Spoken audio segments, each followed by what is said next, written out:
Well, hello everybody and welcome back to the channel. Friends, it's time to board Pike's Enterprise as we watch Strange New Worlds Season 1, Episode 6, Lift Us Where Suffering Cannot Reach. Very short title. Friends, let's get into it. But before we get started, if you could do me a huge favor and hit that like button, smash that subscribe, ring that bell for notifications. It greatly helps out a small channel and it allows me to alert you next time we go live with Strange New Worlds. And of course, if there's anything that we do that you would like early or in its full-length format, the link to the Patreon is in the description, my friends.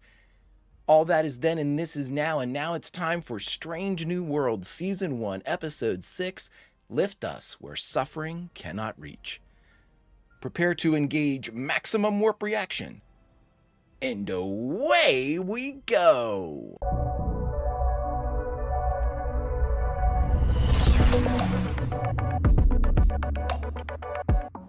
I accepted my fate. What if you're wrong? What if your fate is what you make it? I have a theory. About Pike, how you can keep him in the universe without doing anything to subvert the original series. We'll talk about it. Okay, yeah. Daughter. Hi, Dad. Ugh. Somewhere is a planet that has the discovery I need. Oh, I wonder if this is it. I was last here 10 years ago, on a rescue mission. When a pulsar nearly kills you, you tend not to forget. Oh, it's nothing, just a little sore after combat training. Ah, right. You're on rotation with Lieutenant Nooney and Singh this week. Keep your eye out for lesson 7. What's lesson 7? You don't talk about Fight Club, apparently. Lesson 2 of security. There are no breaks in security because threats never take breaks.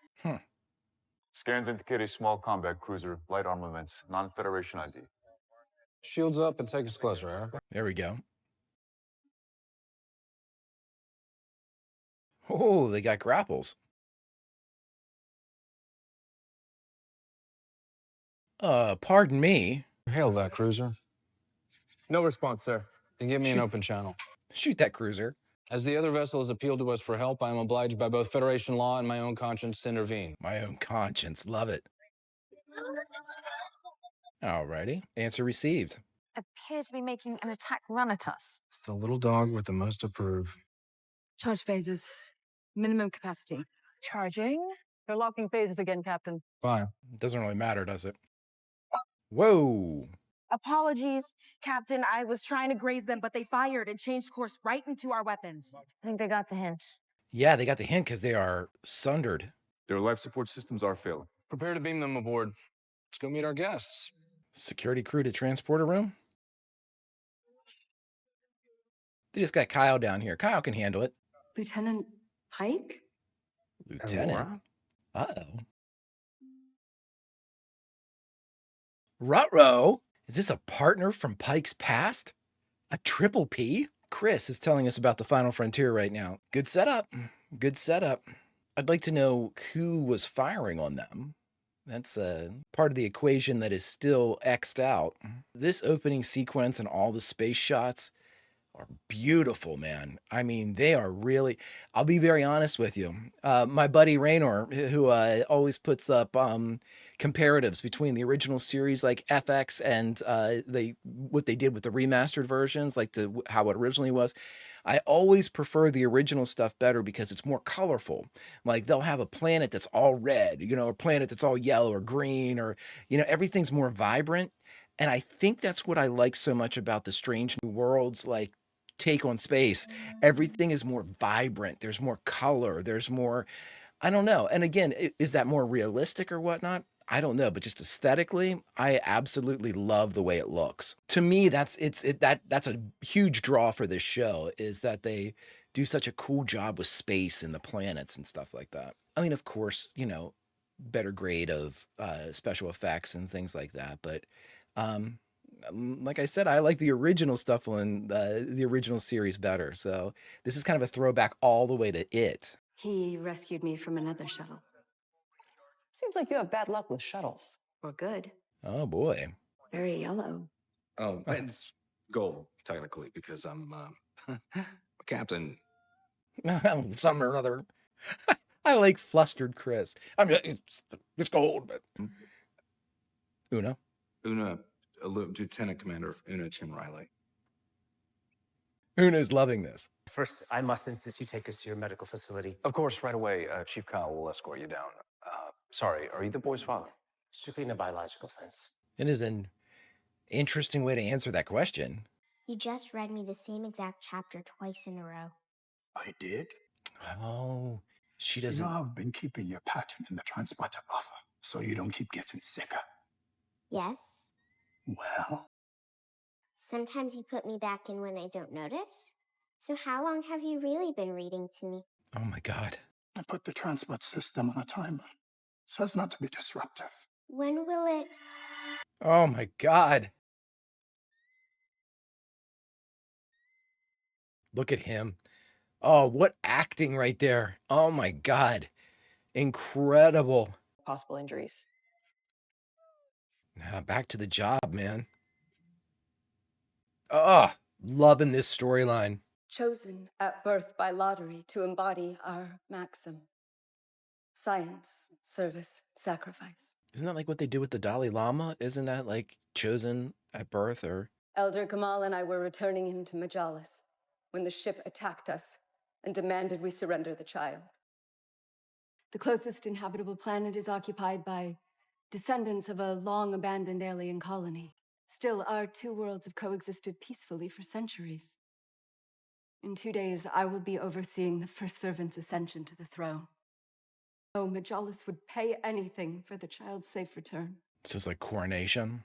An investigation won't be necessary. All I ask is you return us peacefully to Majalis. An investigation is not only necessary, It's it required. is required. Yeah. We can't, we shot on a ship. Starfleet regulations requires us to investigate any vessel that attacks us. Yeah, they shot on us, sorry. I'm coming too. With or without your cooperation. Spock's like, wait a minute. I tell you what, Bones would have liked this extra space. Ah, please keep that butcher's knife away from the first servant. It's a subdermal scalpel. I know what it is. All I needed was for you to scan him. That's all. May I? Okay. Are you a doctor? There. Just wanted to check that his quantum bioimplants are functioning. Quantum? In my clinic, healing begins at a subatomic level. It's true. My implants rebuild biological functions using quantum mechanics. You're a doctor. I was. Until I became the father of the first servant. Now he's my only patient. Previously on Mbenga can... So in theory, Here we go. your implants might realign peptide bonds within any degraded protein. At the bare minimum. On Majalis, we have a saying. Let the tree that grows from the roots of sacrifice lift us where suffering cannot reach. Ooh. We have no disease of any kind. That's a hell of a good poker face, Mbenga. Oh, cool shot. Nicely done. Nicely done. No readings. Nothing's in here. Great shot. Really like that. Establishing a scene with an awkward camera is a way to increase tension. You just flunked lesson 3 of security. Touching things. Let your tricorder do the investigating. Some Klingon ships are equipped with the scuttle system. Even the lightest touch could trigger an auto-destruct sequence. The technology here is consistent with the colony I told you about.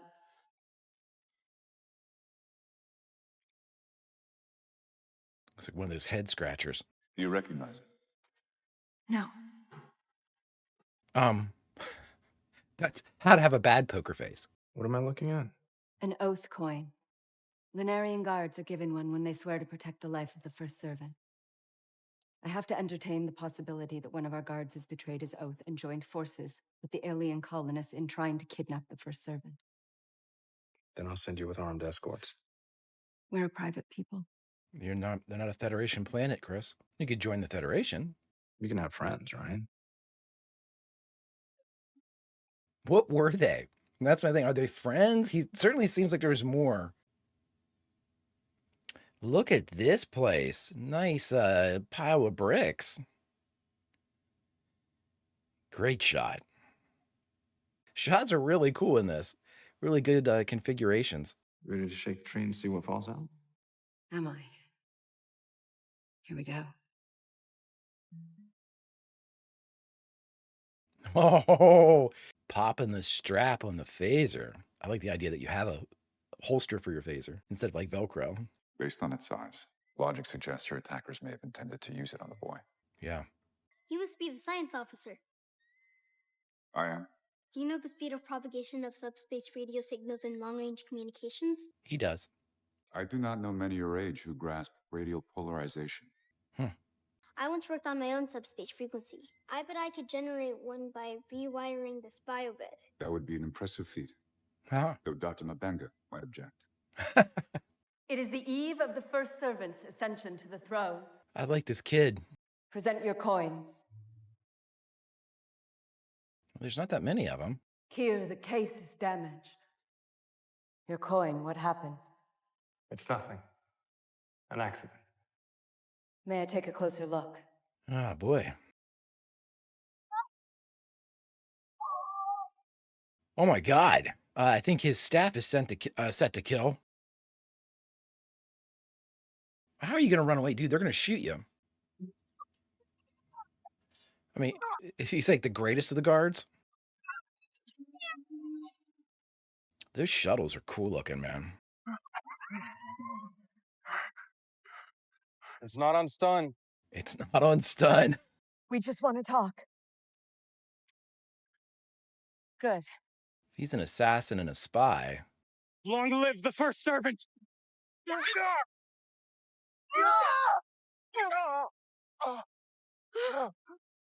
Well, he's not dead, so that's a good thing. You can still be interrogated. Tell her from me, you deserve a full hour. You can tell me yourself, Lieutenant. This is Sam Kirk, right? But I'm conflict averse. I don't like confrontation. Are these from the crash site? I may have liberated them. But isn't taking them without permission against protocol? Lesson 6 of security, know when to bend the rules. We're getting close, dangerously close to lesson 7. It's revolutionary. Here's the hypothetical. Doctor to doctor. Yeah, find it, find it. Could quantum bioimplants reverse cellular degranulation, even in late stages? On Majalis, it could be reversed. And if I ever had such a patient, could I send them your way? I'm afraid not. Why? Share our technologies with unaffiliated races. No, there's got to be a workaround for that. I feel like there's no one I can trust. I'm gonna put a guard out here just to be safe. You don't have to do that. Maybe Chris can do something here and get him in the Federation. You could come in with me instead. Chris getting dangerously close to his successor's modus operandi. I have a confession to make. Oh, wow. It's pretty crazy we met again. It does seem unlikely. Fate. I wonder whatever happened to that Magellan girl who couldn't fly a shuttle. Stop it. I knew how to fly it. Pike's a big dude, man. I like it. I mean, I wasn't expecting this. Mm. But it's rare to know what's in your future. There's going to be an accident. It doesn't end well for me. Even the best of Federation medicine. Oh, they're setting it up. I got chills. Our doctors are capable of things that you can't imagine. Yep. Those quantum implants. You asked for a needle in a haystack, and I found it. I translated their dialects and cross-checked it the old-fashioned way. And I know where they're from. So you did the bare minimum I asked for? No, I also parsed their dialects and isolated the roots of their language. I love it. How about a good job? To the captain. Okay, well, let me know what he says. Cadet. It's your work. You should present it. Nice. Nice. Get the credit.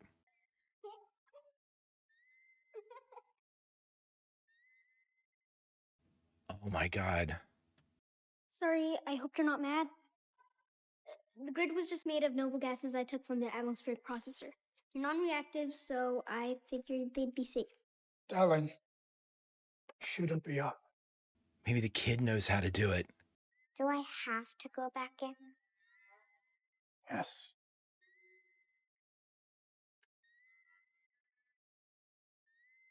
But maybe not for much longer. Oh, God, man. This gets me every time. Goodbye, Rukia. I didn't mean to get you in trouble. You didn't, man. I was just looking for a midnight snack. Seems more like you're showing off. Come on, we're going.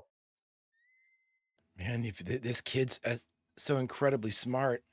We matched the language spoken by the kidnappers to a non-Federation colony. Prospect 7.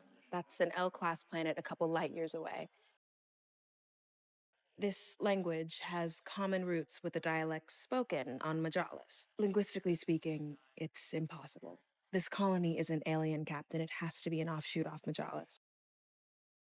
There must be a reasonable explanation for this. Then get to bridge. Elder Gamal just walked out with the first servant. I couldn't stop them. Well, I mean, if he's healed, right?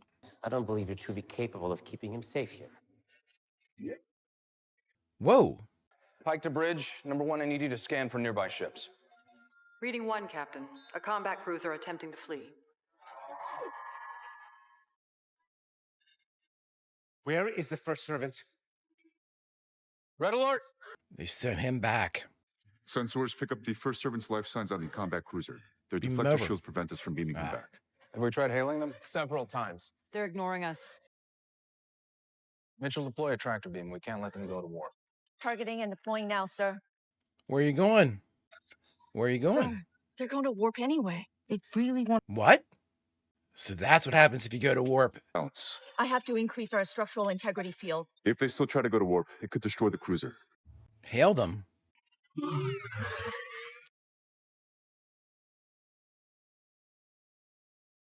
Oh no.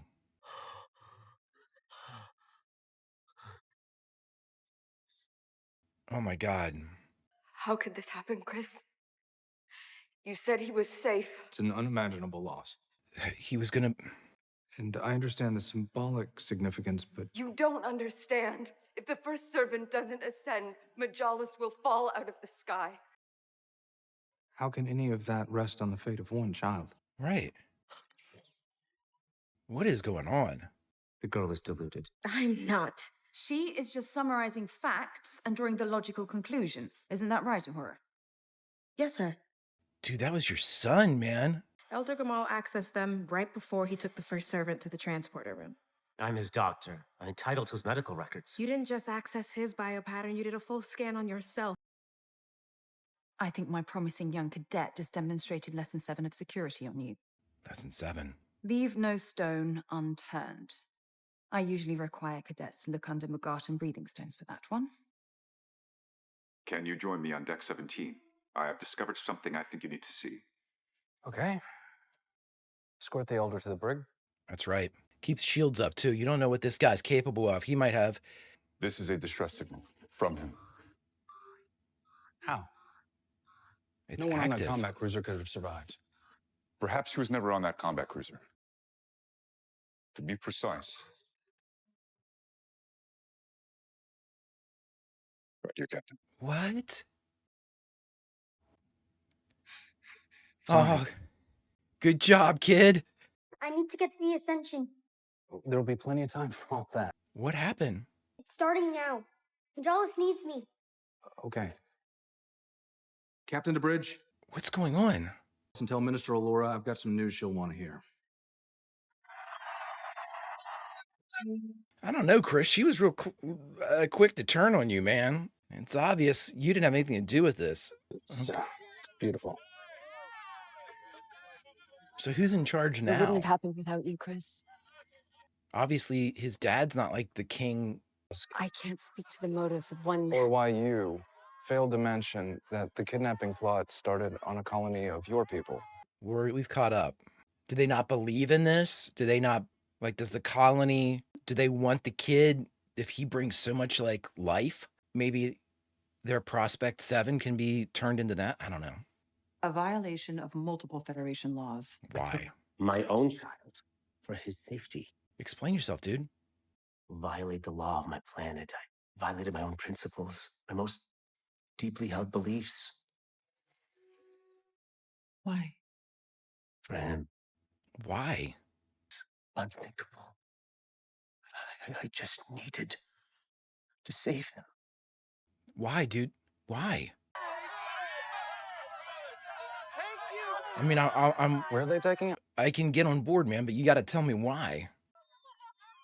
Come with us. I want you to be there when I ascend. Okay. Planet's put up some kind of electromagnetic pulse that's blocking our communications. Mr. Spock, prepare a landing party to beam down to the surface. Negative, Commander. There's interference in the planetary atmosphere. Same energy signature as the pulse. Shuttle. Contact the captain exactly when I need to talk to him. Spock's like, I don't know how to logically answer that. That doesn't get me in trouble, I should say. They're not going to kill this kid, are they? Okay.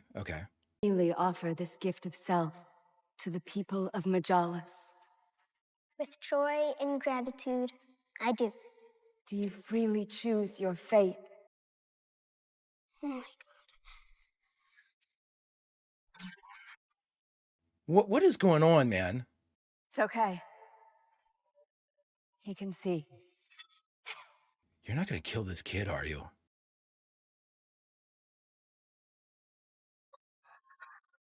It's a child. Oh my God. Laura? Oh my God. Laura, you have to stop this. He chooses it freely. He's a kid. We honor his sacrifice. What? No. Long live the first servant. Laura. What are you... Laura, you can't do this to him. Stop! You can. Yeah, Chris, come on.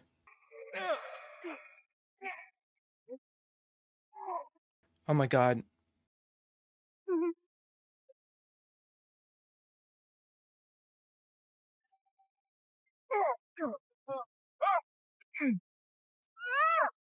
What the f is wrong with... So he's a prisoner now? The last thing I want to do is hurt you. That's not an answer. The ascension is complete. You may go. Getting that child the hell away from that thing. Even if you could get into the chamber, severing the connection would only kill him. But you've already killed him. Man, start talking. Without him, Majalis could not be. You plugged a kid into a machine. What's it gonna do to him? We don't know. What? Will he suffer? Yes. Oh my God. Can you honestly say that no child suffers for the benefit of your Federation? That no child lives in poverty or squalor, while those who enjoy abundance look away? Yeah, man. And because of that, the suffering is born on the back of only one. It's what makes it a sacred honor. That's why I choose our way. Wow. I'm reporting this to Starfleet. And what? We're not a Federation world. You have no jurisdiction. Yeah, Chris. Maybe in the future, you feel differently. Now, number one. Wow, I'm super torn. I am super duper torn with this. Holy shit. I'm Sherlock. And are you, Doctor? Which is why I'm here. That hypothetical patient. Oh, please. I thought perhaps if I could take a look at the file, I can walk you through the theory behind the treatment. It's not a cure, but it could be the first step to one. Yeah, man. Wow, amazing episode. Holy shit, was this good.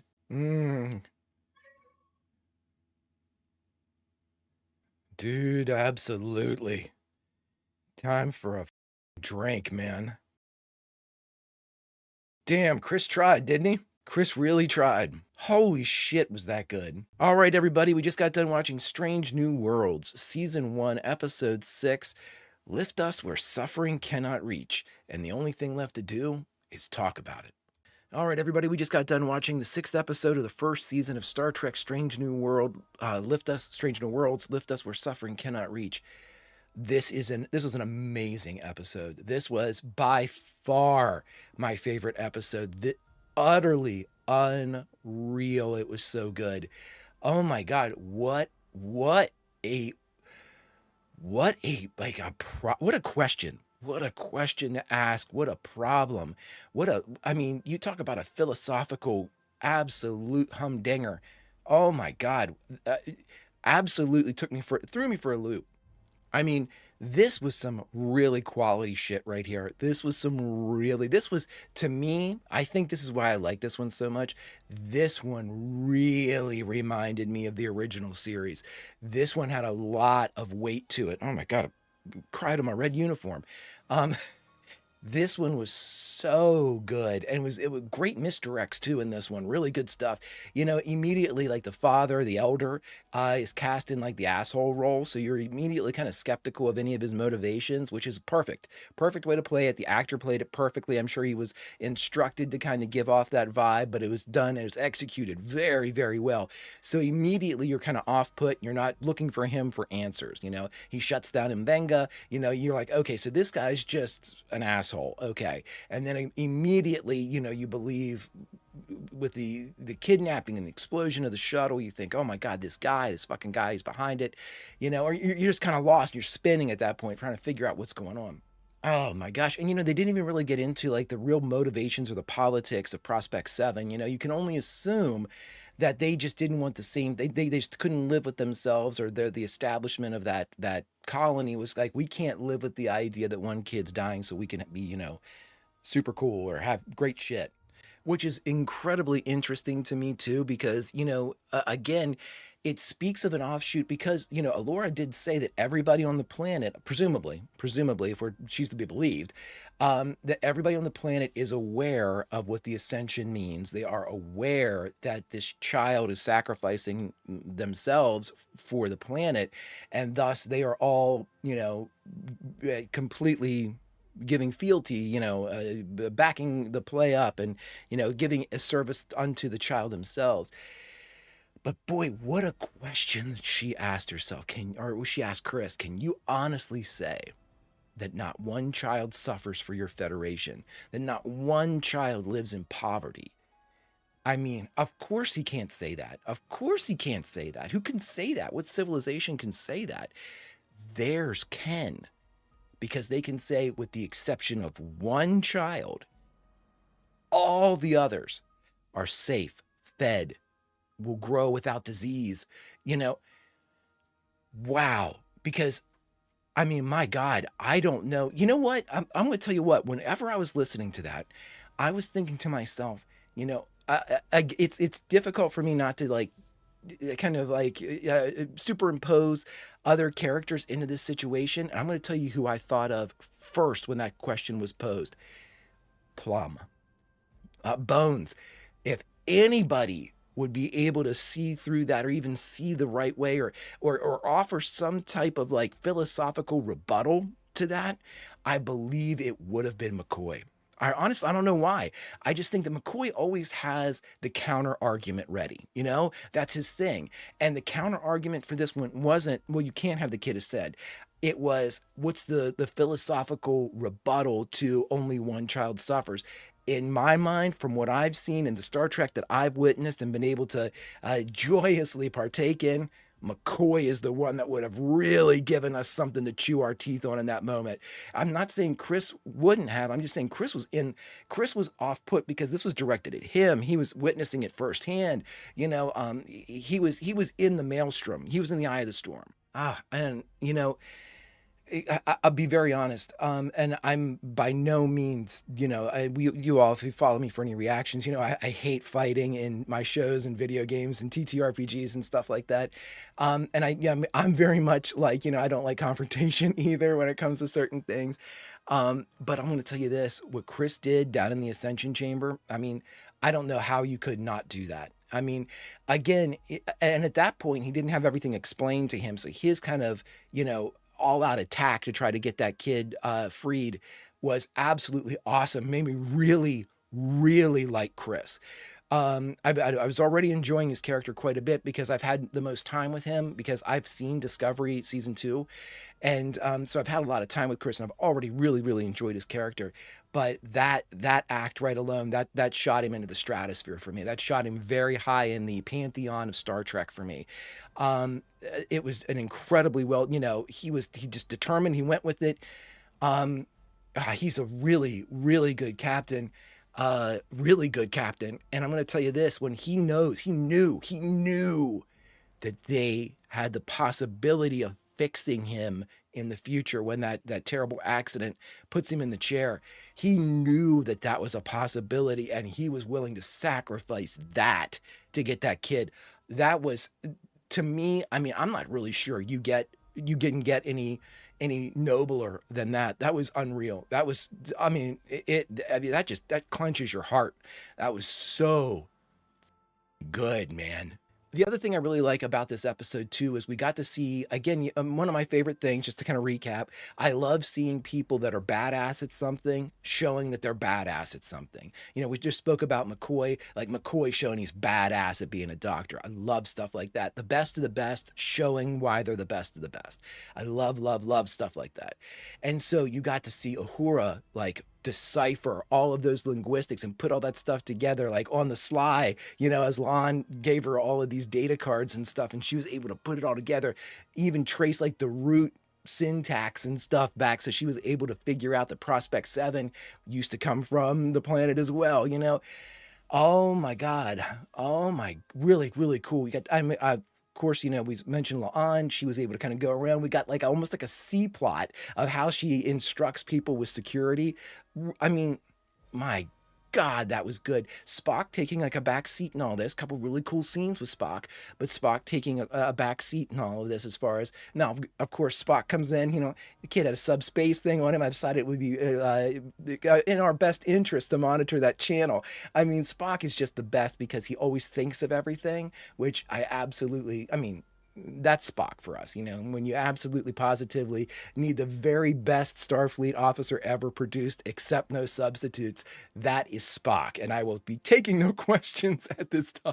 But boy, oh boy, I'm going to tell you what, some I mean, even with the episodic plot that not plot, but the episodic kind of problem we had here with the Ascension, going back to Mbenga's character plot with, oh my God, with his daughter. Oh, Jesus, that breaks my heart every time we see that.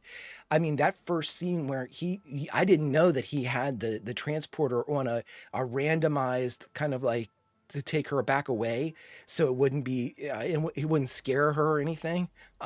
It breaks my heart, man. It's so well done. I'm sorry. It gets me every single time, man. Every single time, because you know, as a father, you know, you sit there and you think to yourself, oh my God, how does he keep that smile, that hope in his eyes? How does he keep that? You know, for me, it would be, I mean, obviously, Jesus, God Almighty, I'm watching a show and I'm having this type of problem. You know, he has such a poker face around her, you know, and that little look, Jesus, man, it was exquisite acting when she immediately, you know, in the process of when will I know it, takes away. He had that look of just oblivion in his eyes, just hopelessness just crept into every pore of his face. It was so well done. That shot where the director was like, nah, we're gonna hang on this shot for a couple extra beats. I mean, everybody that was involved with that, the director, the acting, the writing, the taking that time, one of the best shots I've seen in Star Trek. I mean, real great stuff. Okay, so I've been talking longer than I should have. I've been trying to limit myself on these things. I'll be now, full disclosure. This episode sold me on Strange New Worlds. I've been enjoying it. Don't get me wrong. I've been really, you know, liking it, liking kind of like the backdrop I've talked about. You know, we had some good episodes. Like we had, Spock Amok, and I thought that was a great one. You know, really fun episode. This one was awesome. This was a great episode. Oh my, this episode, if this is what they're going to be doing, if these are the stories that they're going to tell, I am 100,000% down for that, because this was phenomenal. This was incredible. I'm going to be thinking about this one for a long time. That question, can you honestly say not one child suffers, not one child lives in poverty for your Federation? Oh my God. Unreal stuff, friends.